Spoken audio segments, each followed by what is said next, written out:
Ti në 2005 nuk u riktheve me Tiranën. Këtu sa sezone ke qenë në Tiranën? Atë me Tiranën kam luajtur një sezon e gjys. Po. Në gjysmën e dytë, pra në gjysmën e sezonit të dytë, u largova pastaj shkova te Besa sepse në atë kohë vjen një trajner italian. Po. Te Tirana dhe domethënë nuk pata më atë besimin e tij. Dosenan mos gaboj. Jo, Dosena. Dosena ishte i kombëtares, nuk ka lidhje. Manekini, diçka e tillë. Dhe pastaj u riktheve tek Besa. Edhe u riktheve Besa me objektivin se kam pas gjithmonë objektiv ta mbyll aty ku e kam filluar.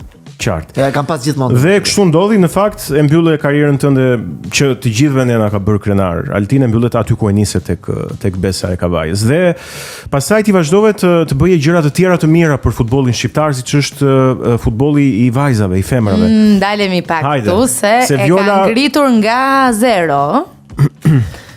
Në fakt në atë kohë unë mora pjesë në licencimin për të bërë trajner, i hyra fushës, doja të isha pranë. Unë kisha 2 zgjedhje atëherë. Gjithë jetën në futboll, mbarova në institutin e sporteve këtu në Tiranë.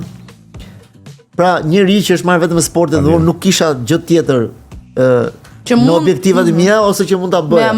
Tash o do hapshe një kafene, e do bëj kafene. Loto sport.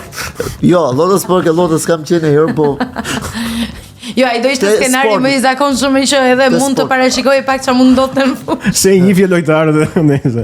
Pjesa tjetër ishte domethënë ose do bëje menaxher futbolli ose trajner, një ato dy. Pra, pjesa e trajnerit futet pastaj edhe drejtori teknik, futet edhe menaxheri skuadrës. Pra, pjesa e brendshme e futbollit, e teknike e futbollit.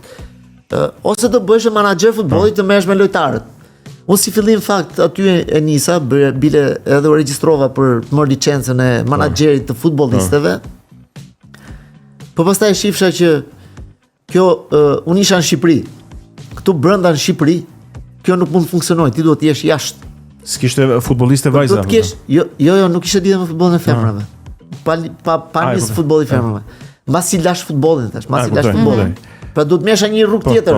Se lash futbolli nuk është i përjetshëm. Me sigurisht, ka një moshë. Deri në farmosh. Sa vjeç ishe kur e le futbollin? 36 vjeç. 36 vjeç. Po.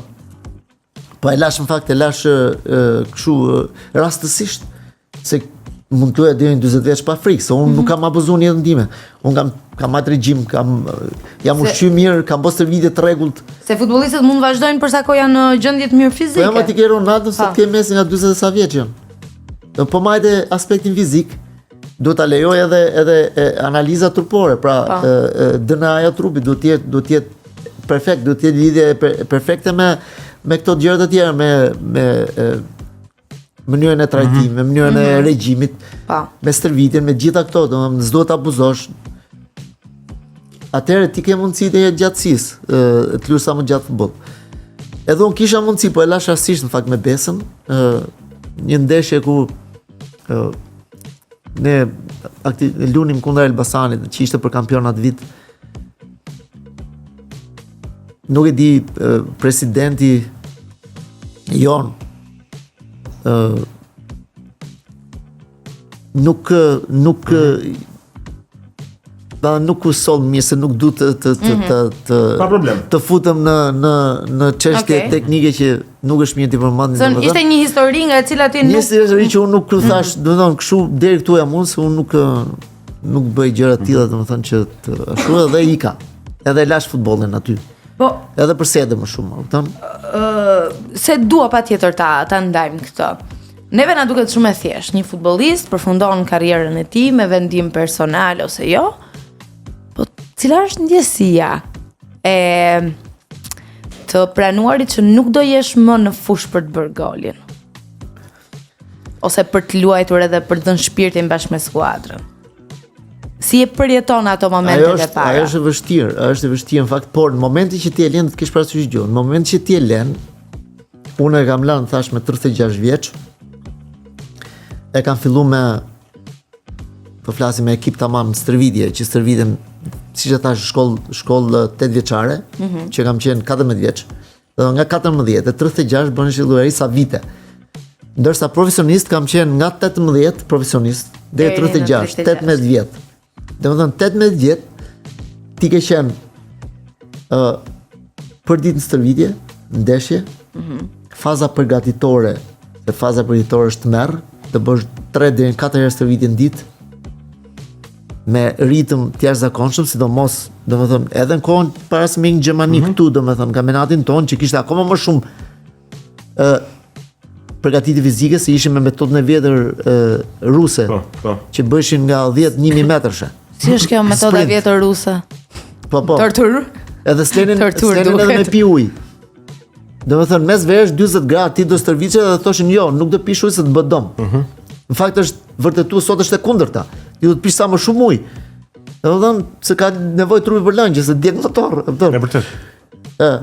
Nes na lën atë ose kështu ishte metodika atëherë. Pra, jemi servit shumë më rënd dhe kur ti servitesh për një kohë gjatë, përjeton shumë edhe lodhesh. Po, dhe vjen një moment. Në momentin që vjen ai, ty të vjen kënj shpirtërisht, a kupton? Sepse nuk je më pjesë aty, për shumica e ish futbollistëve e zgjidhen edhe me metodën tjetër që marrin pjesë pastaj me ekipet e veteranave dhe janë gjithmonë në fushën e lojës, a kupton? Jo më përpara publikut të madh, po jem në fushën e lojës dhe unë për momentin edhe këtë e bëj, që luaj, aktivizohem gjithë kohën, pra që të man afër fushës së blerë, por pjesa pastaj mbas që ti do zgjedhësh një dek tjetër, nga futbollist, duhet zgjedhësh një dek tjetër. Ka lloj pastaj futbollistët që zgjedhin alternativa të tjera që s'kan lidhje me futbollin, po shumica e futbollistëve që edhe ato që e ndjejnë më shumë brenda rrin gjithmonë pranë degës së futbollit dhe zgjedhin o të bëhen trajnera, o të bëhen menaxhera e futbollistësh, po pjesa e menaxherit dhe ky ishte ndryshimi mes me. Unë do zgjedhsha pjesën e menaxherit, po isha larg fushave, nuk isha brenda, isha larg. Edhe ose do ishe trajneri, dhe trajneri është për ditë me fushën brenda, që edhe mund të lush vet. Pra ja afër fushës. E kap topin si thosh. Edhe unë e fillova me këtë menaxherin e pash që isha larg fushës, pastaj ndryshova, thash jam më mirë këtu. Ka stres më shumë, ka shumë stres. Puna e menaxherit lojtarëve është shumë më e lehtë dhe më e bukur se ti je gjithkohon lëvizje nëpër stadiume, kontakte me futbollistë, me menaxher, me presidenta klubësh, e kupton? I shef neshët me kollare nga VIP-ja, tonë se je menaxher lojtar. O ty kjo s'të ngjiti se të bën të ishe larg fushës. Fiton më shumë lek. Se edhe është si lek qyl. Është lek pa shumë sforcim. Për të ardhur tek femrat, e ngritë një skuadër dhe e shpall dhe kampion, mos gaboj. Dhe pastaj kalove te kombëtarja e femrave. Na futbolli femrave erdhi rastësisht, komplet rastësisht, domethënë se kam pas tjerë. Po ta lidh me diçka, domethënë opinioni im për futbollin e femrave. Gjinia femërore është gjinia më e zgjuar dhe më respektuar te ne, pa diskutim. Domethënë ne për gjinin femërore ne meshkujt kemi dobësi të veçantë, patjetër se kemi nënat, kemi motrat, kemi dashurat, kemi edhe në këtë drejtim nuk diskutohet. Por sporti, futbolli, sidomos është një sport që është me forcë fizike. Pra, qofse nuk ke forcën fizike, ti nuk mund të bësh spektakël. Forca fizike, lufta sportive, domethënë shpejtësia e lojës. Dhe te gjinia femërore kjo mungon. Dhe unë kur isha pjesë unë të Raingut, hera parë, kontakti parë me një futboll femësh aty domethënë që e pash me sytë e mi. Kombëtarja gjermane futboll ishte kampione botën atko. Kombëtarja gjermane futbollit në ato vite ishte kampione bota, kampione Europë, nuk e di për e femrave. Po. Kishte një ndeshje në Mini. Dhe ishin në fazën përgatitori të ndeshjes dhe bën një ndeshje stërvitore kundra ekipit të Unter Raingut U15, Djem. Pra femrat e kombëtarës gjermane me U15 Djem. Edhe po e zhvillojnë në stadiumin tonë të Unter Raingut. Ne stërviteshim nga fushat e stërvitore. Dhe ne marrëm stërvitjen, futemi në stadium sa aty kishin dhomat e zhveshjes. Dhe shohim ndeshje, dhe shohim edhe njerëz nëpër tribuna, tu pa. Çfarë ka këtu? Ata ndeshje miqësore po luan kombëtarja e femrave gjermane kundra U15 Unter Raingut, ndeshje stërvitor. Edhe aty pash për herë të parë. Ndeshja kishte një 10 minuta që kishte filluar. Po, okay. Dhe unë po rrinim ne se ishim gjithë djerë se do bënim dush, kupton? Dhe aty pashum për herë të parë Do një 15 vjeçar i Untaringut, pra nuk isha as i Bayernit, jo, këto ekipet e mëdha, më i thjesht që i triblojshin këto gocat, domethënë i triblojshin kështu, edhe desha marrë një 8-0 për këto, domethënë për U15. Kode ke Viola mos u merr me këtë punë. Jo, nuk ka lidhje, unë e thash, domethënë janë dy specifika tjera. Ato femrat byen kundër femrave, nuk mund ta Se nuk është e barabartë zhvillohet si kampionat, që zhvillohet si kampionat, domethënë në çdo vend, edhe kampionati gjerman ka futboll femrash, kampionat femrash shumë fort, bile kategori 4. Do kategoria parë Bundesliga deri në kategori 4. E kanë shumë zhvilluar. Sidomos to nordike, domethënë Norvegji, Danimarka, ata kanë shumë zhvilluar kampionatin e femrave. Edhe për ta përmbledhur. Në momentin që erdhi këtu, ashtu, un kam një mikun tim të vjetër, një gazetar në RTS, Gent Symeraj, nuk e di, nuk e njihni apo jo. Një zë shumë i bukur, ka një zë nga më të dashurit tuaj, ne bën dhe sponsor reklama gjëra, domethënë Gent Symeraj. Dhe ai në atë kohë kishte krijuar një skuadër femrash. Okej. E kishte krijuar vet ai për si tifos sporti, kështu. Dhe më thot mu, dëgjoj, unë atë kohë isha, domethënë po bëja këto licencat e trajnerit, domethënë thonë, hajtë stërviti çika ato gocat tonë se kanë djent. Unë s'kam trajner. Edhe aty filloi domethënë kontakti i parë, unë fillova të stërvisha nga çika ato gocat. Do të një vit më mbrapa, dhe Federata Shqiptare vendos të hapi kampionatin shqiptar femër. Dhe aty pastaj u zhvilluan disa klube tjerë. Ka qenë një klub nga Shkodra, Ju Bandanja, edhe ajo ishte njëkohësisht bile përpara klubit të AS Tirana që kishte formuar Genci. Dhe ky më thot me çek filloi kjo tani, hajde majti gocat, domethënë ti hym ti kampionati edhe kështu po merrsha un pak me futbollin e femrave, domethënë.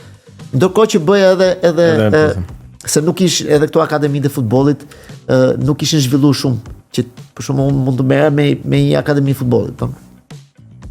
Pastaj unë kisha objektiv në atë kohë. Kisha objektiv që dalë të afrohej në Federatën Shqiptare të Futbollit. Tash me kontributin tim kaq kohë me ekipin kombëtar, mendimin tim takote një post trajneri në ekipin kombëtar, po mbasi të merra licencat gjithmonë, ëh. Dhe kështu pastaj erdhëm step by step, si më thonë, hap mas hapi kontaktet. Në momentin që ne dolëm kampionat vit me Tiranën, fitum kupën e gjitha, si i rrafëm gjithë ekipet dhe ishim të organizuar me femrat. Unë gjoj që nga federata kisha ardhur, domethënë na isha hap lajmi që do krijoj ekipi kombëtar i femrave. Edhe në fakt unë e mor licencën e trajnerit, licencën pro, domethënë më të lartën e trajnerit, UEFA Pro mos gaboj? UEFA Pro, po. Dhe i kërkoj pastaj presidentin e federatës, i them në një post për mua këtu. Ka, tha, më ofroi vetëm këtë që ishte i lirë në fakt në atë kohë, edhe unë e mora. Kështu erdhi. Me shpresën që unë do të tregoj vetëm time si trajner këtu, sepse edhe ai futboll është dhe aty duhet të tregosh cilësi, qoftë fizike, qoftë taktike. Dhe unë në fakt e mora ekipin kombëtar nga zero dhe në një moment mbas 4 vjetësh, domethënë ne arritëm nga vendi i 300 që ti e fillon, domethënë sa 300 FIFA e çova deri në vend 70-80 FIFA. Goxha rritje. Altin, golin më të madh e ke bërë në fushë apo në jetë?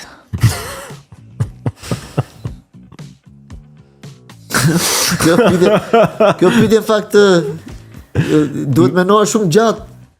Ta kthesh dhe herë, domethënë prit më kush ka qenë më i bukur, ky goli apo ky goli. Unë them që golin më të mirë kam bërë jetë, se ka marrë i gocë fantastike që më ka dhuru 2 djem fantastik. Cilët po futen tek futbolli apo? Janë të 2 futbollista. Okay. I kam të vegjën, një 12 Anseli dhe një 10 Aleni.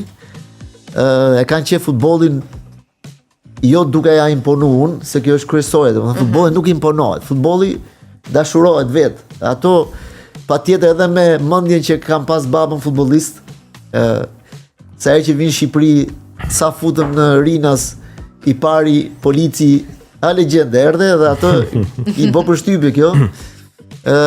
Ndoshta i jep më shumë shtytje që të arrin, të bëhen futbollista profesionistë, për shoh që e kanë me qef dhe unë ja jap gjithë mundësitë dhe suportin tim që ato të realizohen.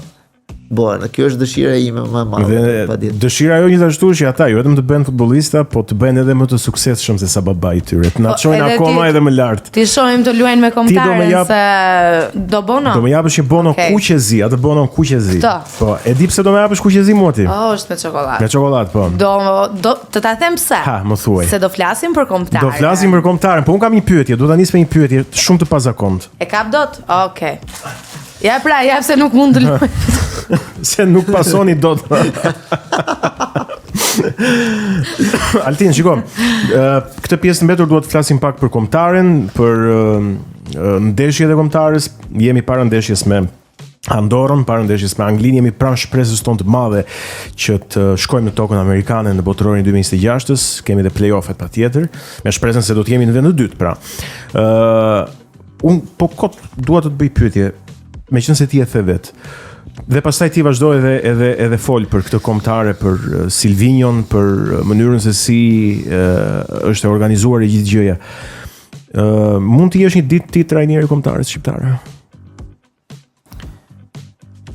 Kjo është ëndra e çdo futbollisti, trajneri, tjetë trajneri i ekipit kombëtar është maja e çdo trajneri.